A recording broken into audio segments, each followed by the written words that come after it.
Let's see. Oh, Hi, Josie. how are you? Good. I am so sorry for the No, delay. it's fine. Like I have nowhere to go. Yeah, I know. I literally have nowhere to go, so it's all good. Listen, it was one of those days. It's just been crazy. I worked out earlier, and I think it's because I've been working out all week straight. I ate afterwards, and I literally fell out and took a nap. I was like exhausted. And then I had technical difficulties. So I'm glad I have my glass of wine here. You know, and now I'm jealous. Like I wish I've been drinking water. But now I feel like I should go grab some wine just for this chat. I know. Yes. I was drinking water all week. So today's my Friday. Okay, listen, and I've been drinking wine all week. So I was trying to do water, but you're kind of encouraging me to let me go grab a bottle. I'll be right back. Yes. Go do that. Yes. Okay. All right, guys. So while Josie grabs her glass of wine, I wanted to announce some things. The small business loan has opened up again. I know it was like really full. Everybody was applying and they had shut it down, but they opened it up again where you can apply for the PPP.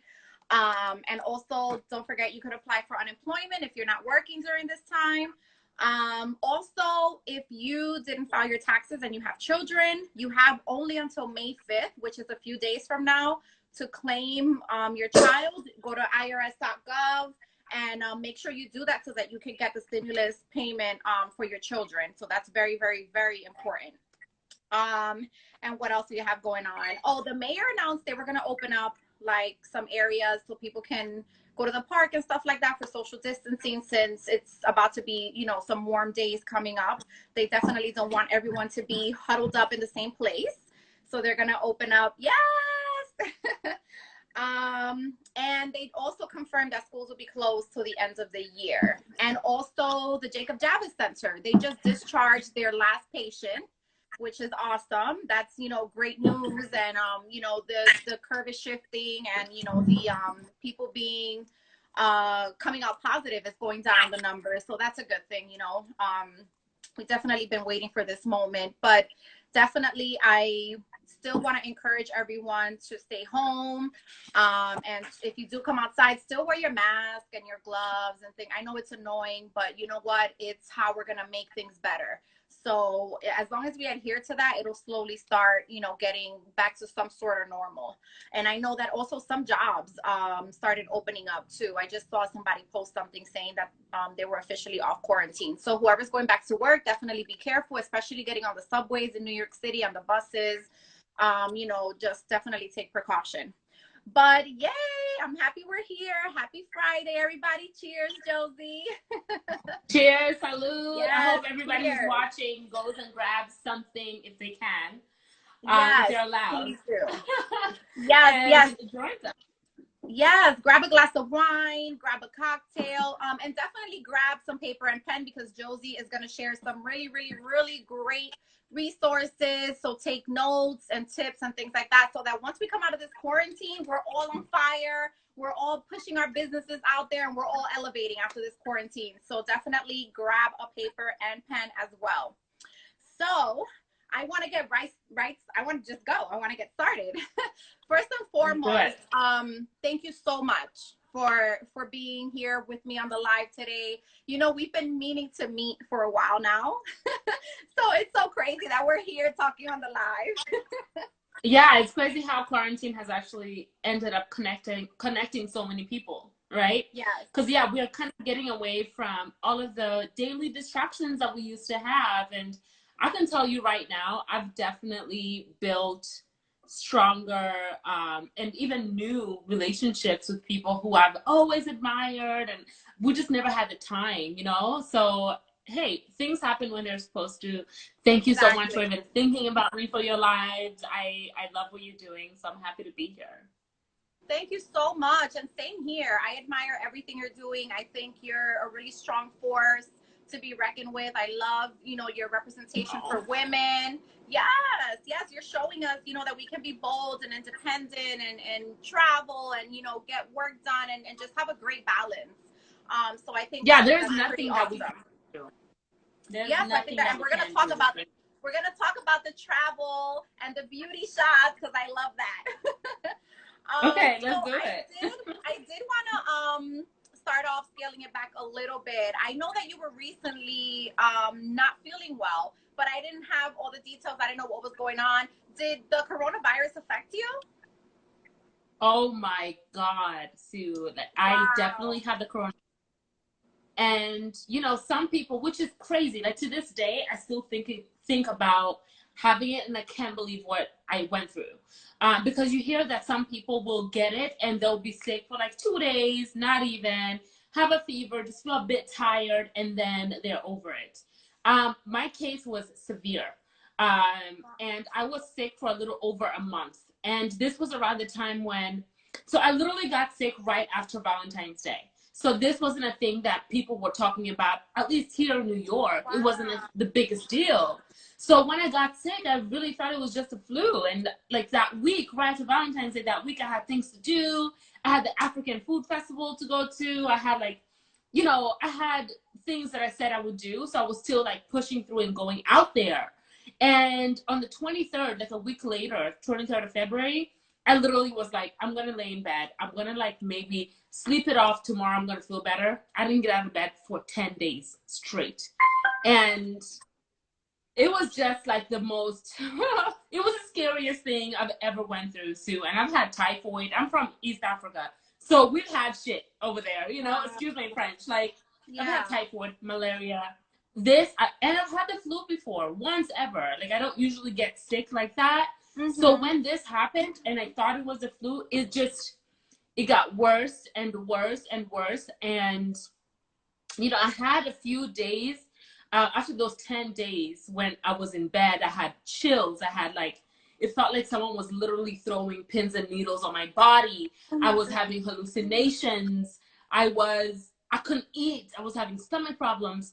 I couldn't taste anything. I couldn't smell. Like, it was so bad. And then I had like 4 days where I felt a little better, but I still had this cough.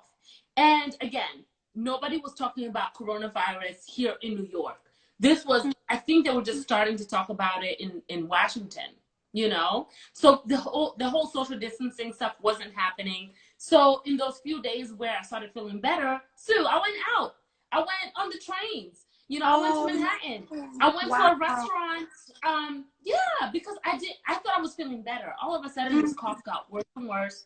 Then I couldn't breathe. I had this shortness of breath. The cough was like coming from like deep down in my soul. Like, I was in tears. I had never felt anything like that. And the good thing is I stayed home because one of my good friends is a medical doctor and he was looking after me. And one of the things he said was, you know, don't go to the hospital because you're going to, like, what I had, I could manage here.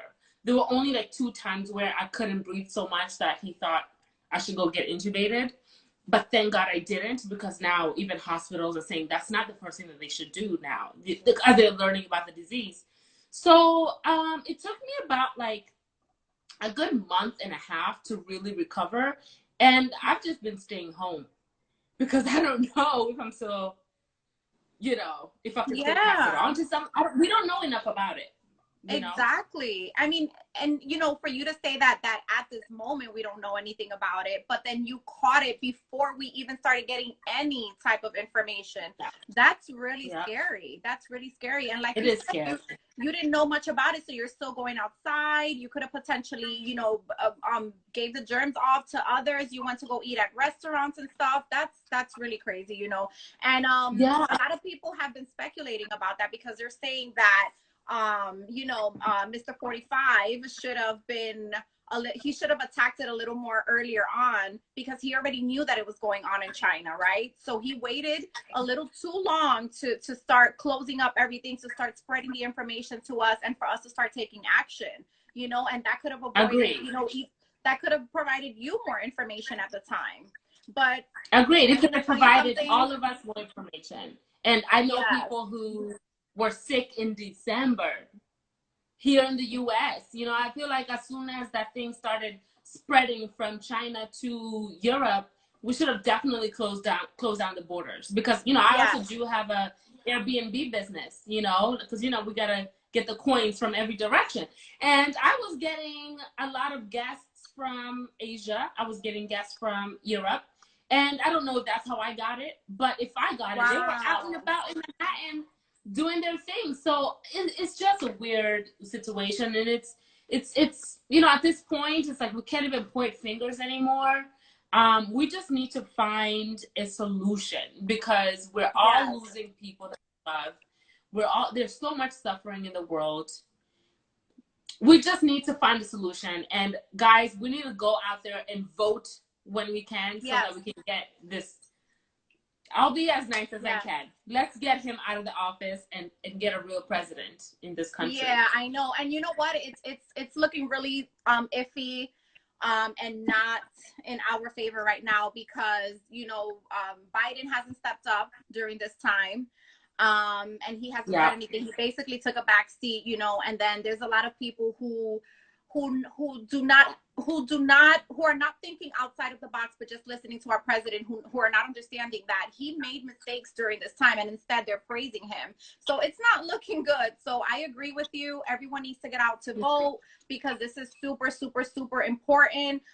Just because we're getting these stimulus packages and everything like that does not mean that he's being our superhero, because remember, our Democratic Party actually has worked very hard in putting these packages together, and they're really fighting for us, you know. So this is not only a him doing, this is a collective work that has been done. You know, and with members on his team and members of the Democratic Party, and how we've been handling it here in New York, you know, how our mayor and our governor have been handling things, you know, has been really great. So definitely get out to vote. Yeah, definitely. And before we veer topic, I just want to say that that's scary, having an Airbnb and having all of these people traveling and coming and staying there. You know, I recently went for my birthday in January, I went to Thailand, and I kid you not.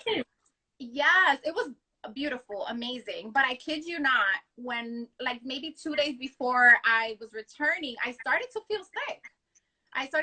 And I remember my mom, but it wasn't so severe though. But I remember feeling like queasy and uneasy, and also feeling very weak. I didn't have a lot of energy, and I was feeling like something in my throat. And I remember my mom was like, be careful, you know, that's out there. Like, people started talking about it and stuff. And when I got back, I did have a fever for a few days. So I never, you know, and that was, again, the end of January, beginning of February. So I didn't get tested. I didn't, nothing, you know, it just went away. And you know, I think because, you know, I'm young and I'm healthy and things like that. And I, you know, work out and stuff like that, but it's scary. And I think that's, you know, but one of the things that we are hearing about, or we were hearing more so when it started spreading, is that if you're young, if you don't have any underlying conditions or whatever, you'll be fine. You'll just fight it like the flu. Like, I'm 30 years old. I don't have any, like, I'm fine. You know, but this thing kicked my butt. And I've seen people who are like marathon runners who it's really taken down. So I feel like, and that's why a lot of young people were going out to Florida, the beaches, say, oh, if I get it, so what? It's gonna be like the flu. It's not like the flu. Some people, I mean, it's like 14% of people who get it is going to be severe. A majority of it, like 80%, is going to be very mild. But from what I experienced, I do not wish that on my worst enemy. I'm healthy. I've never had any issues in the past, and it still put me down. So I don't know, like, I'm still traumatized from it. So although you may be okay, stay home, please, unless you absolutely have to be out there, you know. I agree.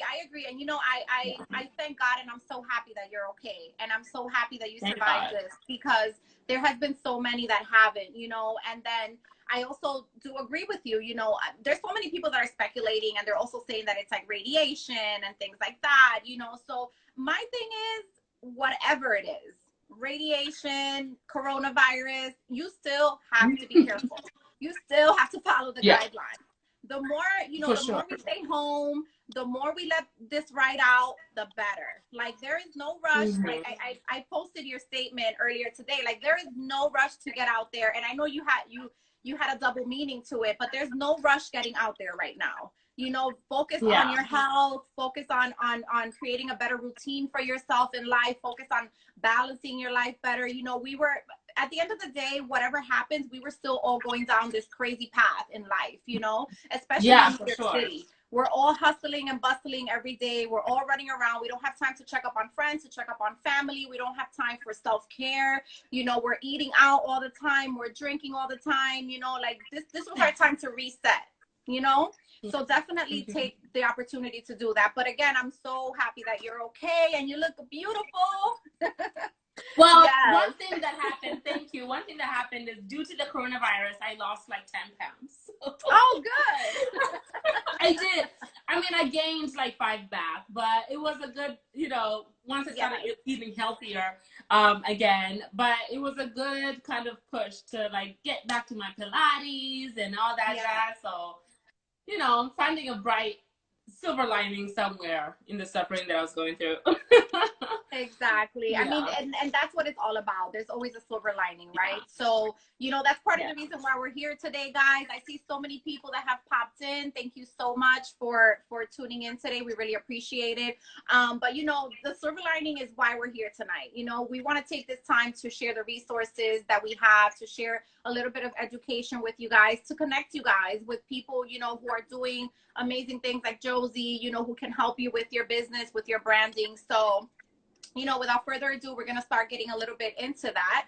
I wanted to mention your book, Pieces of Me, Made in Rwanda, Broken in NYC. I really, really love that title. And I want to go a little deep into that. And I want to talk about a little bit about your history. This is making me nervous, FYI. I want to talk a little bit about your history, like your background, you know, where you come from, and how the book was inspired, and how you were inspired also, you know, to dive into the, you know, influencer marketing, digital marketing world. But definitely let's start off with the book and with your background. And, you know, that Broken in NYC, I'm like, yes, let's talk about this. It's very juicy. So let me start by saying that book, I published that book when I was 23 years old. So this was about 7 years ago. And I had started writing it. I didn't even sit down and say, I'm going to write a book. When I was, well, let me kind of back up. I was born in Rwanda, in Central Eastern Africa. And my family, I actually have the book right here. Yeah, so my family and we, along with tens of thousands of other Rwandans, we had to flee Rwanda during the genocide in 1994. So, you know, we were having a pretty good life before the genocide. And when we had to flee, we pretty much lost everything, you know? So we had like different homes, like our family was doing quite fine. And then you get to that point where you're like literally sleeping in refugee camps. So we were in the refugee camps in the Republic of Congo. And from there, like, I mean, I don't want to, if somebody wants to go read it, go ahead, but I don't want to give too many details and ruin it for the person who may want to read it. But, you know, at one point, my family was split in half, and we didn't know, like, this half didn't know this half was alive, and vice versa. Wow. We lived outside in tents for some time. I remember, like, we had a car once we crossed the border, and we had to like sleep on top of the car because the car, like inside, was packed with some of our belongings, and we had to sleep outside of the car and like cover ourselves with like the grass mats, you know, for like when it got chilly out. Anyway, so fast forward, we ended up moving to Kenya, and now our family did end up getting back together. We moved to Kenya. I have 5 brothers and 3 sisters, and my parents, we all, you know, ended up getting together. And then again, while we were in Kenya, we had to split again because my dad got work in Tanzania. So I lived there for some time as well. We ended up moving to the US in 1999, in Dayton, Ohio, of all places, right? Of all places, like we ended up in Dayton, Ohio. But growing up there was like, I had my African community that I was growing up in, but then I also had like this American culture that I had to assimilate to, you know, as I think a lot of people, a lot of immigrants, a lot of refugees, they experience this no matter where they go. You know, you're in a new country, you have to figure it out. So, you know, I've always had like this weird, like, who, like, am I supposed to be like this or am I supposed to be like this? Like, what is it? And I feel like so many people can understand that. So during that time is when I started writing. You know, for Christmas, I remember on Christmas, we didn't have a lot. You know, we didn't, like, even for Christmas, for us though, even back home, it was never about the gifts. It was about family and getting together and cooking and going to church. Like, that's what it was about. But moving here, now you have American friends and you live in American neighborhoods, like, and you understand that, oh, Christmas, you get a gift on, you know, Christmas. So we didn't have that. But there were some good Samaritans who would, you know, donate gifts for families like ours who needed help, you know, starting back up. And I remember that one of those Christmases, I got a journal. And it was around that time where I had, like, I was a preteen at this point, getting into my teenage years. And I just had so much confusion. So I started writing. I would write random things, just whatever I was feeling. And, you know, fast forward, I moved to New York in 2008. And this was my way of saying, okay, I'm going to go and create my own identity. I'm going to go and become who I want to be. I don't have the answers. I had $28 to, like, I had 28 bucks to my name. And when I moved here, I mean, I went through some struggles. It broke me. I don't want to give too much, but one of them being like, I was a go-go dancer at some point. I was working in music videos. Like, I started a casting agency. I mean, all of this stuff is in the book, but it was always like, who am I really, you know? And I'm willing to struggle here in New York by myself. I could have went home and went back to my family home, but something inside me kept telling me, like, push, keep pushing. And this struggle that you're going through right now, it's gonna teach you something. It's for the better, for the future. Stay here, do it. Absolutely. And I followed that voice. I kept, you know, I stayed in tune with that voice. So much so that when I would be struggling, sometimes I would feel like I was outside of myself, watching myself struggle. And I was telling myself, like, this is supposed to be, you know? Right. So around that time, I started writing more. I writing about my experiences. And, you know, I eventually got a place and I was doing a bit better. But I came to a point where I would just, like, break down and cry. And I told myself, like, I need to, in order for me to understand who I am, I can't start with where I am now.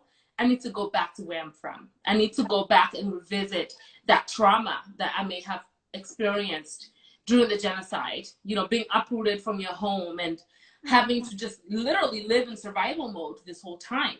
So that's how the book came about. I started writing about that. And then I found that those things that I wrote in that journal way back when that I got for Christmas from that random person that I don't even know who that person is, but that journal that they donated helped me, like, release so much. And some of that stuff ended up in my book.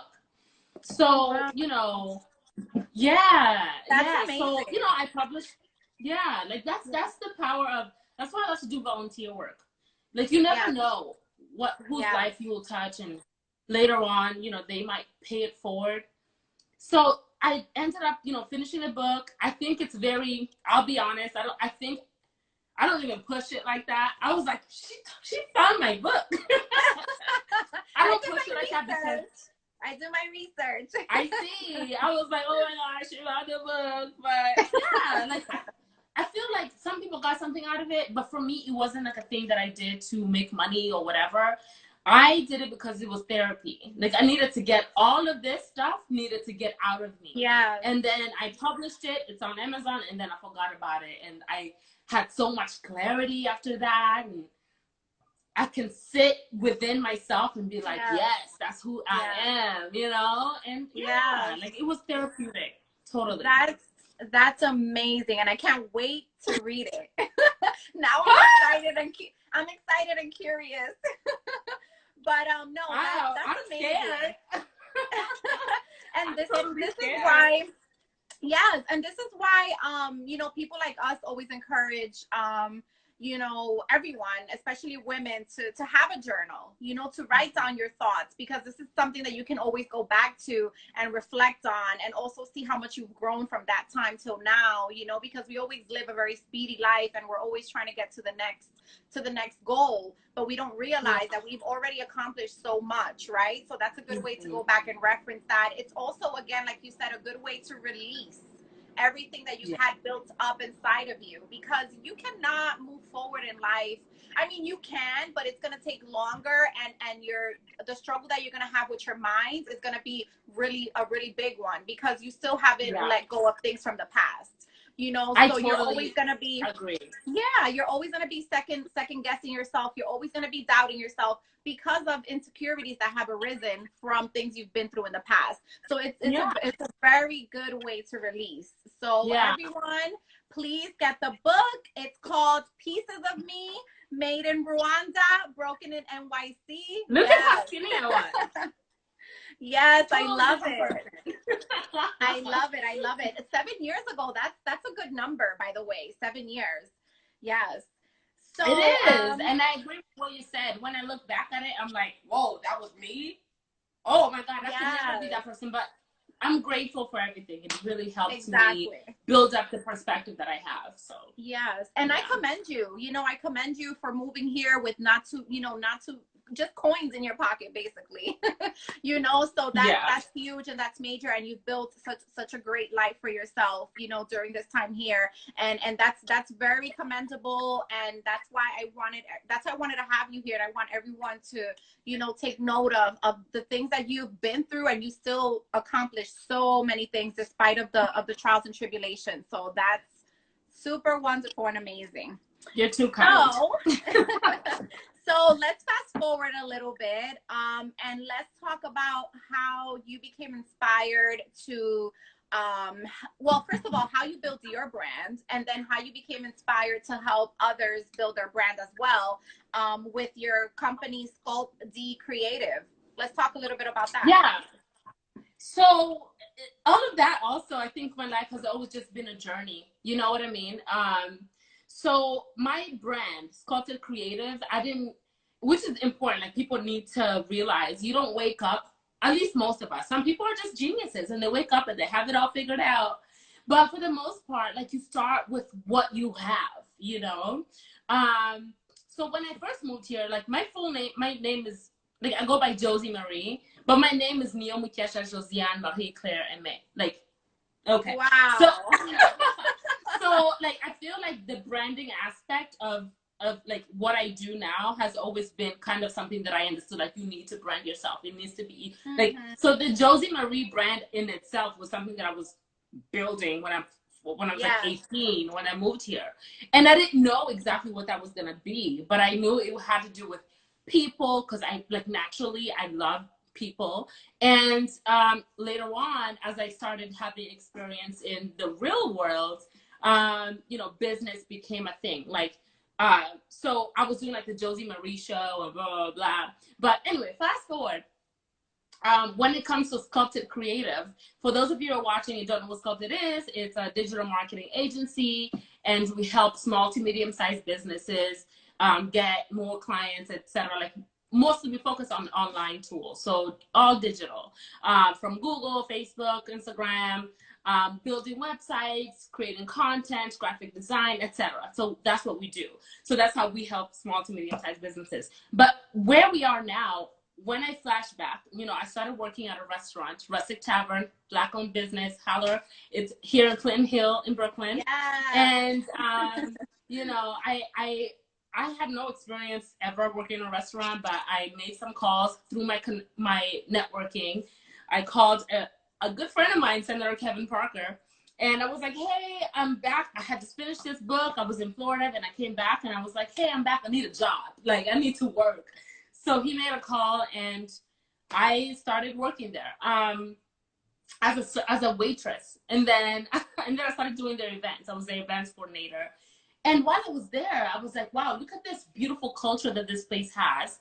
Look at this beautiful space that it is. More people need to know about it. So I would talk to the owner, and I would say, hey, you know, let me take your phone. I would go take photos. I would post things. Like, it naturally can't, like, people need to know about what you have. People need to know about your food. So that's how it started. But at the same time, you know, although I was working at Rustic, and then he offered me a job to do their marketing, just like that, because he saw that what I was doing was, you know, it was effective. Mm-hmm. So during that time, I've always been the kind of person who had a side hustle, always. So I started putting together vending events for small businesses, not medium. And I would pack out the place with, you know, vendors, and people were coming to purchase, you know, some wine. Like, it was a good vibe. And, you know, I was doing that for a while working there. And, you know, after a while, I started working in marketing agencies. So one in Midtown, another one on Wall Street.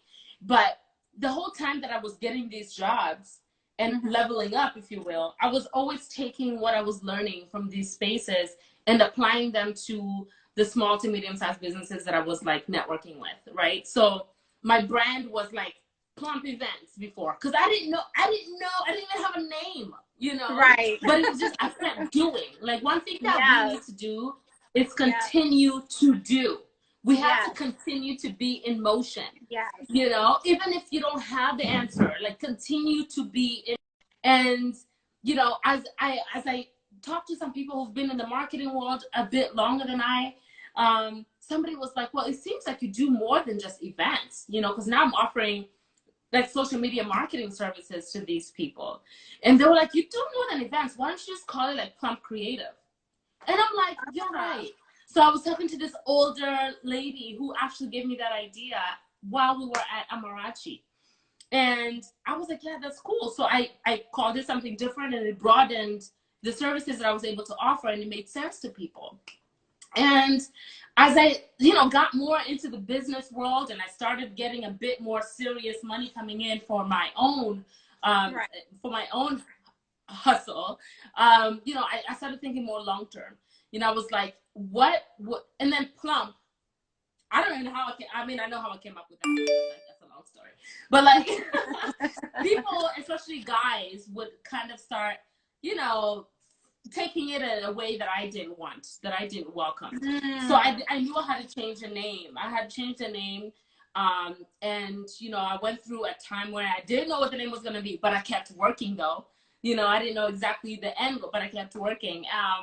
So once I went, I was a digital marketing manager at an agency on Wall Street. And it was when I started, you know, rubbing shoulders with more people who had bigger money to work with me. Yeah. So I knew it was time for me to, like, really call it something where, like, oh, if I had an office in this building, what could it say on the wall? Like, that's where my thinking was. And I chose Sculpted Creative because one day I was listening to a song, and it's like, it was something about, like, God, how we're all sculptors of like, God created us. We're sculpted by the Creator, you know? And what I want to do is, like, give all of my resources to whoever needs it, small to medium-sized businesses, and help them sculpt themselves in the way that they see themselves, you know, in the higher self. So I did Sculpted Creative. I work with, you know, some incredible women, Kelsey Belgrave, Clara, Lynn, like, these other women really do help me, and we work with businesses to help them, you know, in the best way that we can with all of our expertise. We all come from agency worlds, and we're all, like, it's a girl group. Okay. Yes. So I love that's how it happened. Yeah. Oh my Long God. story short. Yeah, that's such an incredible story. And let me tell you, I feel like we are kind of twins in a way. Yeah. I love that you were able to turn, like, you know, just something that was passionate for you into something so major. And even though you didn't know back then what exactly you wanted to do, what it was going to be called, what you know, what you wanted to be, what it was going to transpire, like you said, you still just kept going, you know. And that's so amazing. And that's definitely something that I would describe as which is one of my favorite words, perseverance. I would say that that's, I think, like, we as women, if there's one thing that we women have, is perseverance. Okay. Yeah. Like, we go through so much. just the process of childbirth itself. You have to Yeah. persevere. So I feel like it's something that we're born with. And like, I feel like one thing that I really truly believe is that we're all given certain gifts from birth that we may forget in life. But if we like stay in tune with our like inner selves, with our personal, like we really take time to be introspective, we are reminded of those things. And if you stay quiet and still enough, long enough, you know, you'll kind of be led to where you need to be. So a lot of what I do, like Sue, honestly, if I don't have passion for it, I'm not doing it at all. Same here. Like, at all. You know, that's gone with jobs. Like I've had like a great job, and I'm like, this doesn't sit right with my spirit, and I will leave because I know, like I know now. Again, it's after doing that work, doing a lot of writing and getting clarity, and it wasn't easy, but I know that there's something special here. And there's something special with all of us, that with you, like with all these wonderful women that we meet at these networking events. There's something unique and special. So once we pay attention to that and we'll listen to it, and you kind of get like those things that make you get butterflies in your belly, it feels like you're doing the right thing in your life. Like we gotta follow that. We gotta be fearless and follow that. Exactly. We just have to listen really closely, like you said, really closely. Just take a moment and listen to your gut instinct. We have to. I come from the corporate world also, and I'll tell you, I've had really great positions the past few years. However, I've literally, after a certain point, I started seeing a pattern. Like maybe after a year and a half, 2 years, or even sometimes a year, I was like, oh no, I can't do this anymore. Like this is not, you know, I wasn't waking up happy every single day. Hey mom, my mom is on here. Hey mom, I met your mom at one of the events. Like a brunch. Yes, yay. Yeah, she was so cute and so supportive. And your sister too, I think. Yes, my sister's on here too. Hey sis, yes, amazing. Those are my support system right there. But so you know, I didn't feel like I was comfortable. I didn't feel like it was playing into my purpose. I didn't feel like I was doing anything for anyone except helping build this business. I come from the finance world, so you know, after a certain time, I was like, I've learned what I need to learn. You know, I'm really good at it, so I can just do this as a consultant, and it's time to move on and follow my purpose, you know? And I want to tell people not to be scared. You know, this is not something that's going to happen overnight. Definitely don't completely quit if you don't have any savings or anything like that. But I would suggest that you start looking for jobs that are more aligned with your purpose. And then that, you know, you can still be collecting a check, but it's aligned with your purpose, and that eventually will lead you to be a full-time entrepreneur. And then something else that I also wanted to say to one of your comments is sometimes, even if we're not sitting quiet and listening, things that go on in your life trigger those special talents that you had when you were younger. Okay. So, you know, there may be traumatic experiences that you go through that push you to that place. And I won't go into my story, but a part of the reason why I came up with the name I did was because of something traumatic I went through in my life. And like you, I had no idea what I was going to do with it, but I knew that, you know, this is what I believe in, and, you know, it led to this great place. So I love it. I love it. I love your story. I love everything you're doing. I love Sculpt D Creative. I love that name. I love it. I think it's amazing. Thank you. Yes. So let's share some nuggets and tips and some good stuff for everyone that's watching. Let's talk a little bit about, especially during this time, how to build your, even if you have a social media already, how to build it more. Let's talk about engaging your audience. Let's talk about following others that are aligned with your movement, and, you know, all of that good stuff. Because I know for me, it's a full-time job, I feel, posting on Instagram, number one. So that in itself, I'm like, oh my God, I need help. Like I always tell my daughter, I'm like, girl, you better get into this, and you better start believing in this, and you better start growing up, because I need help. But on top of that, I know engagement is also very, very important. So let's talk a little bit about that, and let's share some tips for everyone. Yeah, so you're right. It does feel like a full-time job, because it definitely is for some people. They're literally their full-time job. is to, excuse me, is to create content and post it on social media. So it's like, you're totally right. Okay. But one thing that right now, we don't have, everybody doesn't have the luxury of hiring a social media manager or another full-time job that there is a reputation manager. So you just do reputation management, meaning let's say you have a wine brand, since we're having wine. Let's say you have a wine brand, and you need to have eyes and ears on all digital platforms to be listening and seeing what people are saying about you. This is how you get feedback, good or bad, so that you can kind of work around what you need to work on to create a stronger brand. And also, reputation management is something that's so important, because now you get to connect with those people who are talking about you or sharing your content, and it builds a stronger emotional connection between that product and that person, your brand and that person.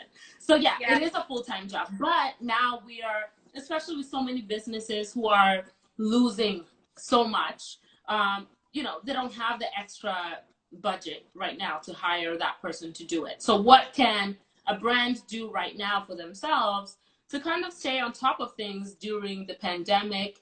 One of the things that is really interesting to see now, well, everybody's doing lives, right? Lives used to be a thing that, we would do sometimes, to kind of take a break from everything, but some people now, and some people used to use it to share information about their business and their brands, like a lot of entrepreneurs.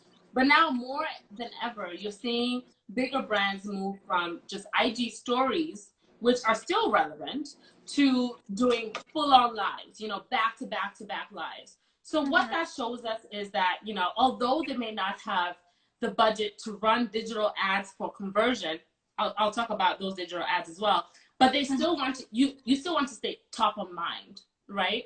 And you want to align yourself with people and influencers, if you will, who are aligned with your brand. So you're seeing, like, one of my favorite makeup brands is NYX, and they're like connecting with people in the beauty industry to kind of take over their IG and do a live, right? So the lives are a bit tricky now. They're getting a bit tricky because now everyone's doing them. So now you kind of have to have a good strategy for your lives. So I think you're doing a great job because you're promoting it like way in advance. But after that, you still need to keep that content. A lot of people are saving their lives and they're sharing it on IGTV. That's a great way to do that. Or you can take it off. You can save it up to your computer. You can cut bits and pieces so that you can, up to a minute for the feed, just so you can circulate that little piece of nugget that you may have gotten out of the live. So the live has to be more than just this moment. It has to live on way after, and you do have to promote it strategically way before. So not just sticking to Instagram, but also posting it on Facebook. Also having some kind of email marketing strategy around it, so that when it's the day of, you remind people with some kind of like a timer to let people know, like, hey, this is happening at this time. So if we're gonna do lives, we have to up the game, because so many people are doing it, and it's like celebrities are doing it. So if there's a celebrity who's doing a live right now, like, people need to get this information. So you share such great information that people need to get it. But now you have this top celebrity who's doing a live at the same time as you are. So how do we manage? How do we maneuver that space? So that's why we have to save the content, share it continuously in the future, implement the email marketing. This has to be a part of a bigger marketing strategy. It's not like I do lives and that's it. That's not going to get you far. Exactly. Let me cut you off. Let me cut you off real quick. First of all, it's 7 o'clock, so I want to give a big shout out and a big hand to all of our frontline workers. I hear them out my window right now. And then I also want to say, to your point, I was just talking to someone, which it's a mutual friend of ours, and he was saying, now the radio stations, now celebrities, now DJs, they're all going on the live platform, right? And that's something that only we were doing as podcasters, right? So now they're taking over that too. So we had to step it up and you know, step it up a notch, like you're saying, and make it be something that has longevity and that makes sense and that it's going to attract people, because now everyone's on it. So that's so true. Yeah, because the celebrities can't afford to just go live for like 10 minutes and get like tens of thousands of views, and that's it, you know. But for a lot of us, we're doing it to build our brand. So it doesn't make sense. And I'll make another note as I'm saying this. One of the things that we need to stay focused on is we don't have the luxury of calling people to a live. And even if you have 10 people, 50 people, 30 people, whatever, 100 people, we don't have the luxury as people who are building our brands to bring people on to say nothing to them, you know? So I know I've seen some lives where it's like, what are y'all talking about? You know, like, how is this bringing value? So at the end of the day, we still have to remember how people are consuming content on Instagram and Facebook and in life in general. They'll pay more attention and keep coming back, and they'll stay, like, it'll stay top of mind for them if you give them value. And I think people like you, I think Victoria Jen is doing that. I can name some people who are like really giving value. Yeah, she's doing a great job. Like, I feel like these kinds of lives are helpful to people. And people who are doing art, you know, that is a therapeutic kind of release for people to see. So make sure whatever it is, whatever industry it is you're doing, if you sell candles, you know, you could do a live to show how to make a candle, you know. So it's something that adds on value to people's lives. It's not just about, like, I'm not a big live person, I'll be honest, because I feel like, I don't know, I'm weird like that. We could talk about that if you want. But this is like the first live I've done, like, at all. Really? Oh my God, I feel so honored. I feel so honored. No, it's not even that. Like, I can be a scaredy cat. Like, Me too. Me too. I'm telling you, we're like soul sisters. Me too. Yeah, like you're doing great. You're doing amazing. But you know, we have to make sure, like, the only time I do live, I'm not even expecting anyone to get on. I usually do live when I've had like a long ass day, and I need to, like, the last time I did a live, I sat here and I was painting and I was listening to music or an ebook, and I just went live. So I haven't gone live for information's sake, you know? And so for the brands who are really, like, I didn't go live as Sculpted Creative, none of that. But the brands who are doing that, we have to have a well-rounded strategy about our lives. And the live shouldn't be your marketing strategy, period. It should be a part of a bigger picture. You know what I'm saying? So quality, strategy. I think that's all I want to say about IG Live. Unless if you had any more specific questions. And I want to squeeze in some more goodies. So let's talk about your content on social media, especially like on Instagram. Like, what tips do you suggest people? How should people create their content on their Instagram page so that they get more viewers and consistent following? Like, is there a certain way? Because I look at a lot of people's pages and I see sometimes they do color schemes or, you know, things like that. Like, what are some tips you can give us? Okay, so the biggest thing about content online is, again, it goes back to value, right? Because, you know, some people can say, well, you have to make it this color scheme, which you've seen a lot, and sometimes it depends on the industry, right? But you could see someone as great as an entrepreneur like Gary V, you know, who, if you look on his IG, like, it looks like a hot mess, like, visually. But once you click on each video, like, or post in general, it's so packed with value. It can either be an inspirational piece, it can be something that's teaching you about marketing, it can be something that is, you know, sharing something that he learned from somebody else. It could be something funny, because that's also valuable to someone. If you're having a bad day and you happen to scroll down your feed and you see something that's clever and funny and just makes you chuckle and is attached to a brand, you're going to remember that, you know? So we have to keep the senses in mind. Like, if you're a restaurant, you know, you're probably not going to care too much about the color scheme, right? You're going to care more about how are we how are we portraying the services that we offer, whether it's, you know, booking events, whether it's, you know, this dinner specials or wine pairings or whatever. You're going to focus more on that. So for my own, for I am Josie Marie, my own feed, you'll see a lot of like, I do mostly lifestyle. Yes. Because I don't know how my life went that way. I was kind of find myself in like an influencer space. It wasn't on purpose. But I have always shared like my lifestyle. So travel, lifestyle. I'll share like, you know, some like home stuff now. I do more home stuff. I feel like that's something that I'm following because my gut is telling me to. As I'm getting older, I'm getting more in tune with like the space where I live. And recently, actually 2 days ago, I was working on new content categories for myself. So let me share that with you. When you're creating content, you want to figure out which categories best fit with your brand. Okay, so for me, I definitely want to do lifestyle, and also figure out like 5 years from now, what would you want to be doing? So that content is kind of working towards what you want to do in 5 years. And so for me, one of the things I'm doing now is more of home. I've never really done a lot of that before, but it's because I know I want to have a homeware brand by the time I'm 40. You know what I'm saying? Okay. Yeah. I meant to start on that this year, but you know, coronavirus. Like having, like, I love to entertain at home. That's one of the things that I love to do naturally. So I don't just want to be a consumer, and I don't want to say, well, so many people are doing it anyway. I don't care. I have my own, you know, perspective, and I want to eventually push that when I'm in my 40s. So I'm sharing more about home stuff so that when I am 40, it kind of makes sense when I transition into that space.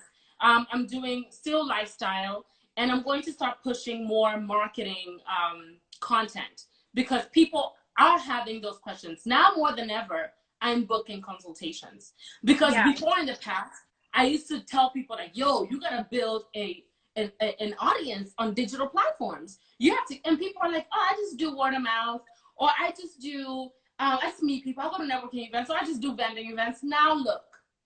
And now people are like, oh my God, I really need to get on top of it. So now people are calling left and right because they're like, how do I go about it? So now because I'm seeing a surge in that demand, that people really want that, I'm going to start.